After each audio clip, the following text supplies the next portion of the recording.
For this exercise, you're gonna begin in a plank position, and then when you drop forward, you wanna lift one arm off, grab the opposite shoulder. Now the shoulder blade can sag here, that's okay. But when you push back into this downward dog position, I really want your shoulder blades to move.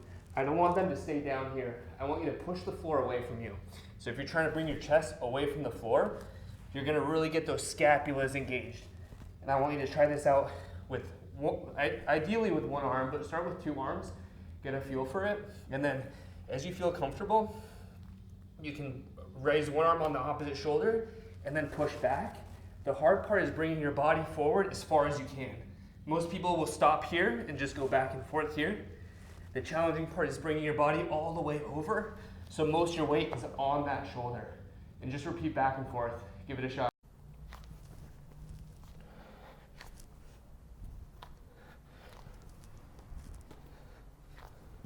A couple of things to focus on with this exercise. Really push your chest away from the ground, engaging your shoulder blades. So as I go to reach with my left foot, with my right hand, I'm going to push the ground away with my left arm, slowly come back and controlled, and then repeat on the other side. Staying really strong through those shoulder blades as you repeat.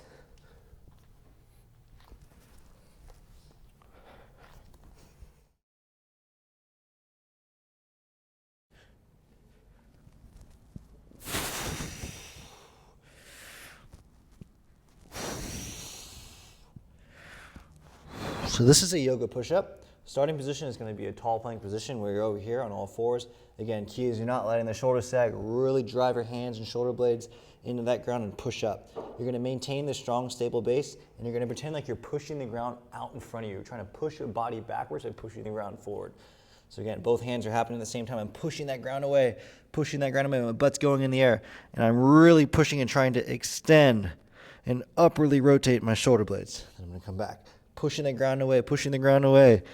So different than a normal up dog where you just kind of raise your butt in the air and you're doing everything with your hips, you really want to drive the motion with your shoulders. So again, pushing that ground with my shoulders and moving my butt back, not my butt just moving back on its own.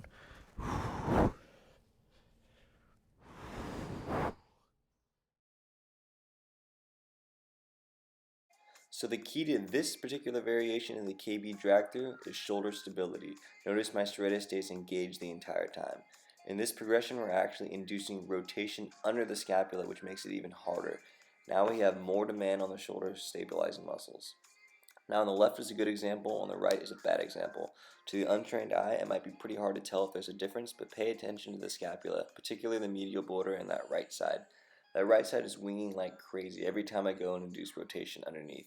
Whereas the left side, it looks good. And the scapula stays flush against the thorax. There's a difference between just doing exercise to exercise and doing exercise with particular goals in mind.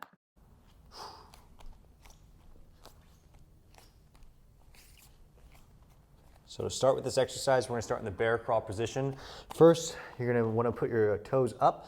You're going to be driving your knees about a ½ inch off the ground. And this position is our bear crawl. You're strong throughout the shoulders. You're not weak here. Pushing out through the ground, nice and strong, core on.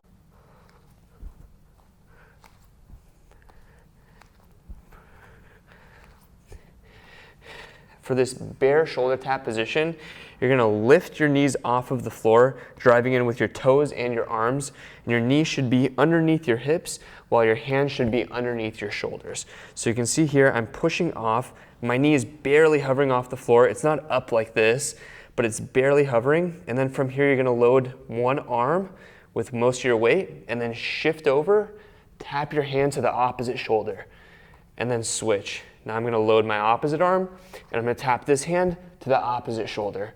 And I'm just gonna go back and forth. Make sure to stay engaged in the shoulder blade. Don't let the shoulder blade sag. So you're staying strong here.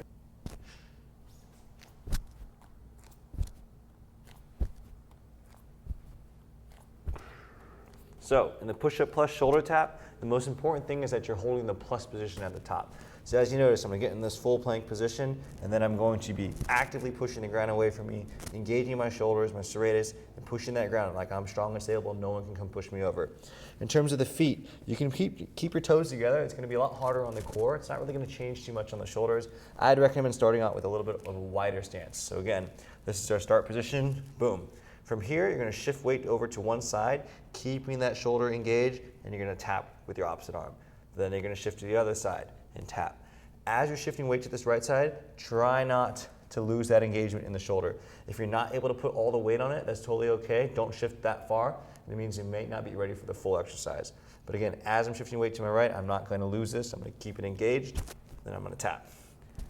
As you get better at this, you can then try not to shift your weight. Try to stay exactly in the middle, and then tap. More of a demand on your core this way.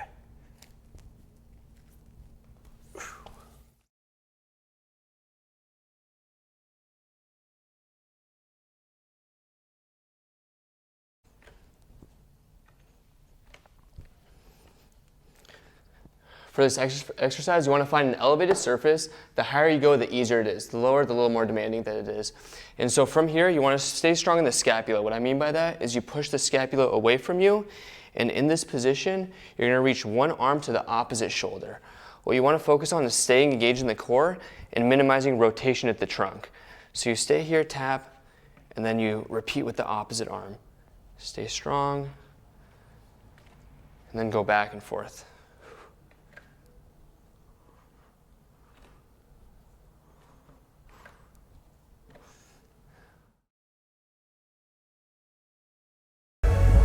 Here's a modified shoulder tap. Go ahead and start on your knees and your hands. Drop your hips down so as if you're in a straight line. So your knees, hips, and shoulders are in one line. And then from here, you're gonna lean over to one side just a little bit, and then go ahead and tap that shoulder. And then repeat on the opposite side.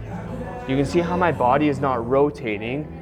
I'm keeping my trunk neutral, my pelvis is neutral. Think about having a glass on top of the back, so it's not tipping over. You can see how it would spill here. But right here, I'm staying strong in the core and making sure that the pelvis doesn't rotate. This is a transitional movement called a high plank to a low plank. What we're gonna be doing, we're gonna be working on the same plank positions that we've done in the past, but we're gonna be moving from one to the other and getting comfortable with moving throughout different positions. So we have our high plank or our tall plank position, which is here. Remember, everything nice and tight through the shoulders, the butt, the core, stomach, and then we have our low plank, which is here. Same thing, everything's nice and tight. We're gonna be moving from each position. So I'm gonna start here, push up, down, up. Now I'm starting with my right arm first. It doesn't matter which one you can do. You can do left arm first too. You can alternate, doesn't matter. The goal is that as you're switching positions, you're trying to minimize as much hip movement, you're trying to not lose your balance. If anyone's gonna come and push me over, I'm gonna say they're not gonna be able to.